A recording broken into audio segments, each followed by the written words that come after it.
Баршаңызға қайырлы күн, менің каналыма қош келдіңіздер. Бүгін сіздерге осындай өте дәмді болып шығатын сметаник тортының рецептімен бөлісетін боламын. Және де бұл торттың құрамы қымбат емес, қолжетімді заттардан тұрады. Сіздерге де жасауға кеңес беремін. Видеоның соңына дейін менімен бірге болыңыздар. Алдымен бисквитті жасайтын боламыз. Бізде екі түрлі бисквит болады. Біреуі ақ, екіншісі какао қосылған. Бірінші ақ бисквитті жасаймыз.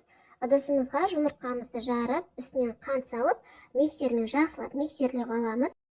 Жұмыртқаның көлемі 2-3 есе ұлғайғанша жақсылап әппақ болып көпіргенше миксерлейміз. Міне біздің жұмыртқамыз осылай үлкейіп, әппақ болып көпіріп шығу керек.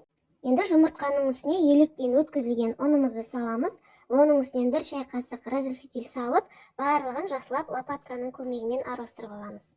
Жақсылап аккуратно араластырамыз, біздің жұмыртқамыз отырып қалмау керек.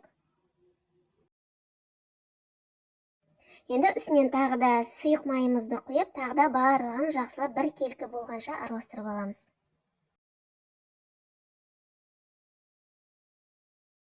Бисквитті формаға құятын боламыз. Бізде форманың астына осылай фольга төсеп, фольганың шет-шетін формаға қарай қайырып қоямыз. Менде форманың диаметрі 24. Енді бисквитті 160 градуста 25-30 минуттай пісіреміз. Ақ бисквит піскенше енді екінші бисквитті дайындай беретін боламыз. Бұл бізде какао қосылған бисквит болады. Жасалу жолы дәл ақ бисквит жасалынғандай жасалынады. Ыдысымызға жұмыртқамызды салып, үстінен қант салып, әбден жақсылап көпіргенше миксерлеп аламыз.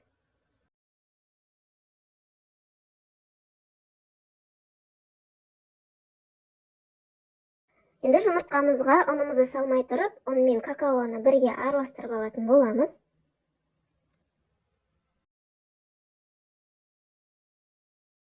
Жұмыртқаның үстіне какао араласқан ұнды салып, оның үстінен 1 шай қасық разрыхлитель салып, барлығын лопаттың көмегімен жақсылап араластырып аламыз.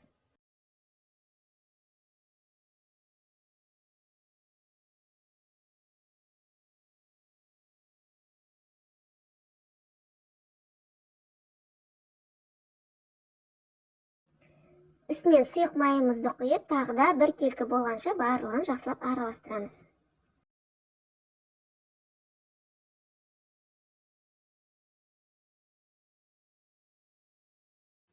Ақ бисквит пісіп шықты. Енді дәл солай астына фольга төсеп, екінші бисквитімізді салып пісіріп алатын боламыз. Форманың диаметрі өзгермейді, 24 болып қалады, және де сол 160 градуста 25-30 минуттай пісіріп аламыз. Екінші бисквит пісіп шыққанша кремді дайындай береміз. Қаймақтың үстіне сливкиді және сахарный пудраны салып, миксермен жақсылап барлығын араластырып аламыз. Сливки бізде холодильниктен шыққан болу керек, және де майлылығы 33%-дан жоғары болу керек.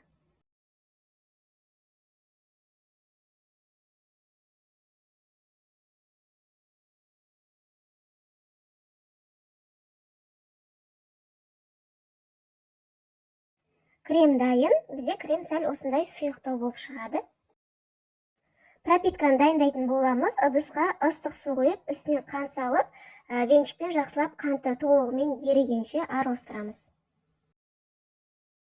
Бізде 2 бисквитті пісіп шықты. Енді формасынан босатамыз. Астындағы фольганы алып тастаймыз. Енді бисквиттерді дәл ортасынан 2-ге бөлетін боламыз. Какао қосылған бисквиттің үстіңгі бөлігін бөлек алып аламыз. Ол бізге бетіне крошка жасағанға керек болады. Енді ақ бисквитті де дәл солай астындағы фольгасынан босатып, бетін тегістеп кесіп аламыз. Ақ бисквитті де дәл солай тура ортасынан 2-ге бөлеміз.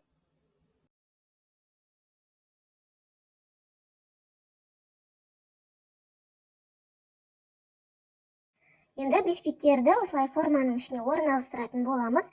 Пропиткамызды құйып шығамыз. Кремімізді салып, барлығын жақсылап бір тегіс қылып жағып шығамыз.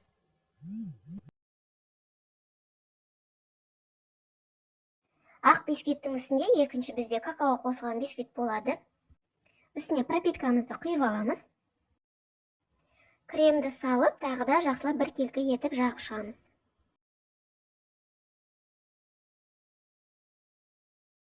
Дәл солай үстіне ақ бисквитті қойып, формадан босатып, үстіне пропиткамызды құйып шығамыз. Торттың бетіне қалған кремнің барлығын саламыз. Кремді торттың барлық жеріне, шеттеріне жақсылап біркелкі етіп жағып шығамыз.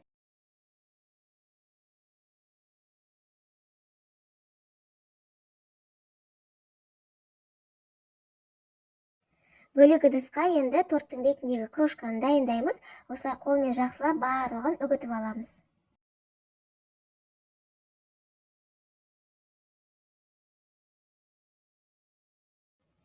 Крошкамызды торттың бетіне және жиектеріне барлық жағынан біркелкі етіп сеуіп шығамыз.